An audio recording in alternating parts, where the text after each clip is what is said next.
it's Via and welcome back to my channel. This is a video I really wanted to record because I feel like I have a lot to update you guys when it comes to my language learning journey.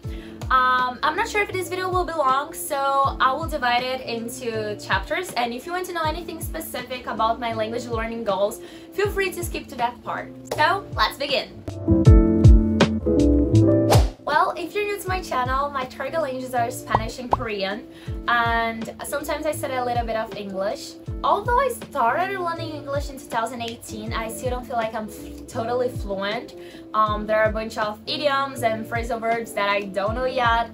But I no longer feel the need to study English the way I study other languages such as Spanish, you know. At this point, I'm just absorbing knowledge through being immersed in the language by watching movies and series and playing video games in English. But to be official, I took a English proficiency exam at the end of 2021, if I'm not wrong, and I got a C1 level, so not fluent but not an intermediate learner anymore. I'm in this middle. Moving on to Spanish and Korean, the past 2 years weren't as efficient and consistent as I thought they would be, so my level in these languages didn't advance as much as you had thought. I started learning Spanish at the end of 2020 and had several breaks between the time I started to now, which means that my level at this point could be already fluent or very advanced, but well, that didn't happen. It's not a thing that makes me upset or sad because I know that sometimes life can get complicated, and studying foreign languages is not an obligation of mine but a hobby, so I should treat it that way. I know that when we watch content from people from the language learning community, we think that they're always dedicated and focused on learning, but that doesn't happen to everyone. To be very honest, I also don't want to create a picture of a perfect student here because I'm not.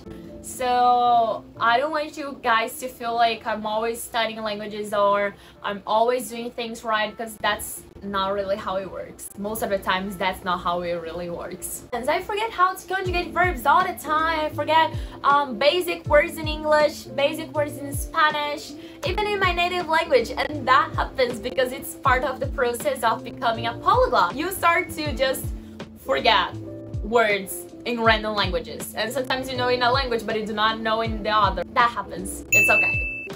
I hope so. Plus, sometimes I won't study a language for months because sometimes life gets on the way and sometimes we have to give priority for other areas of our lives. That happened to me, for example, in the last year, but I will talk about that later in this video. I know I changed a little bit the topic of the question, but sometimes we just need to vent about some topics, and I really need to make sure that you guys know that not all students are perfect. Most of them are not. Just 1% maybe study languages every day, so be fine. It's okay. Moving on to the next topic. Although my studying Spanish happened through lots of breaks in the past years, I believe that I created a very solid base of Spanish knowledge in my mind. So at this point I believe that I am at a B1 level.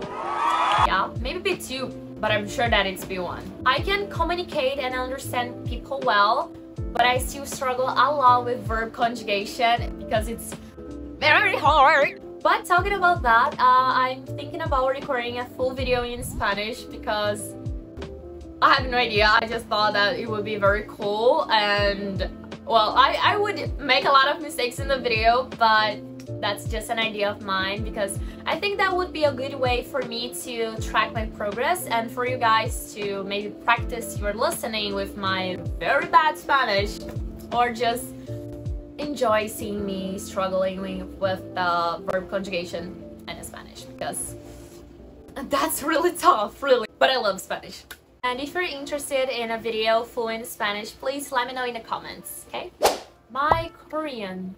Well, my best friend might be watching this video right now. Say hello, Janmin. And she knows how hard it was for me to give a break from Korean to focus on my senior year and focus on school and exams.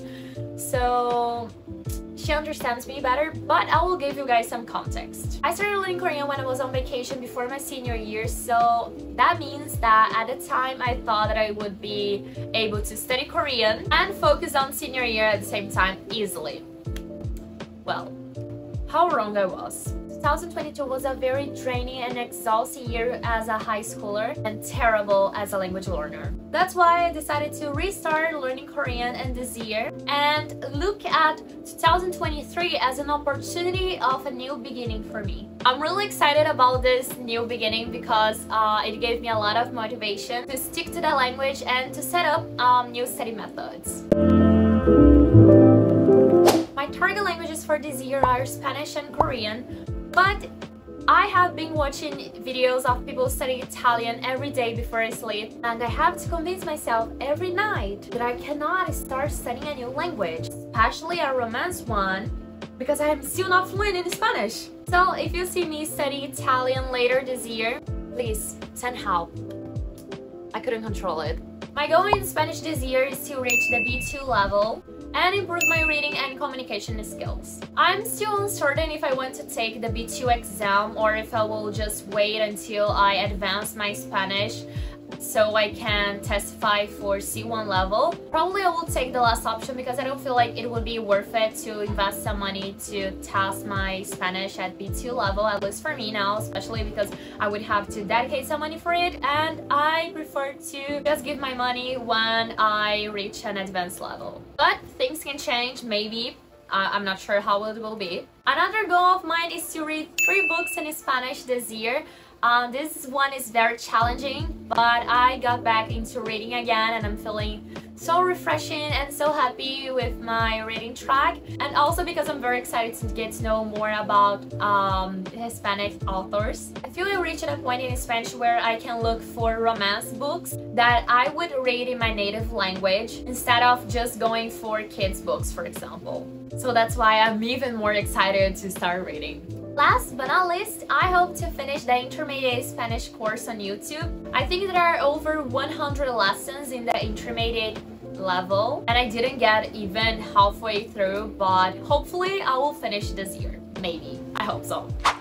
When it comes to Korean, I hope to reach a high A1 level and be able to hold a short daily conversation. So just being able to communicate a little bit with my best friend or hold a short conversation in Korean by the end of the year would make me more than happy and more than proud of myself.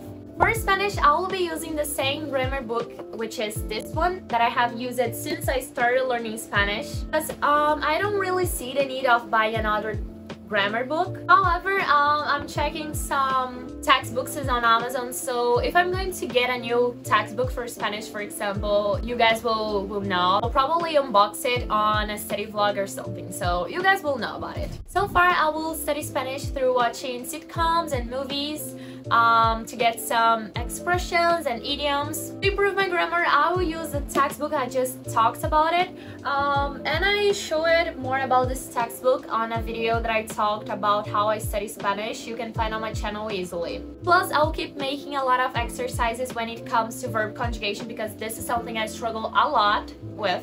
And I will watch lessons on YouTube or just start a new lesson in this grammar book. Also, one thing that I want to keep doing is to play some games in Spanish with some Spanish native speakers. That helps me a lot because I can get some fluency and also get some slangs and, well, sometimes learn bad words.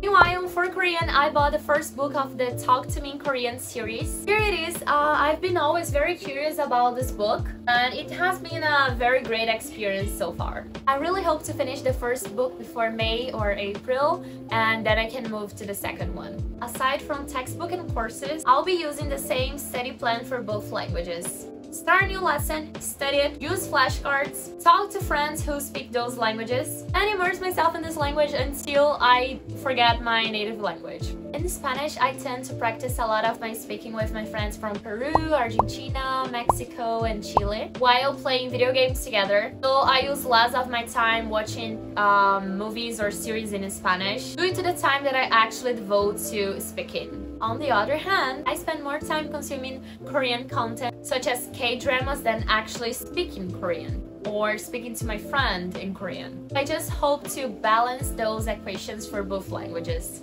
Well guys, that's it. I know I'm pretty late when it comes to recording this video. I should have done in January, but it's never too late, okay? And I just wish you all a great journey this year.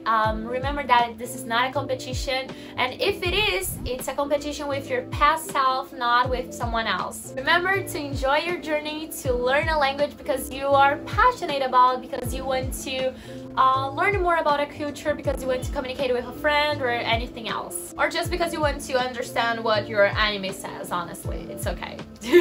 Plus, remember that it's totally okay to give up on a language. Sometimes we just don't stick to it, and it's totally fine. It happens. You can give breaks. Coming from someone who gave more breaks than actually studied Spanish.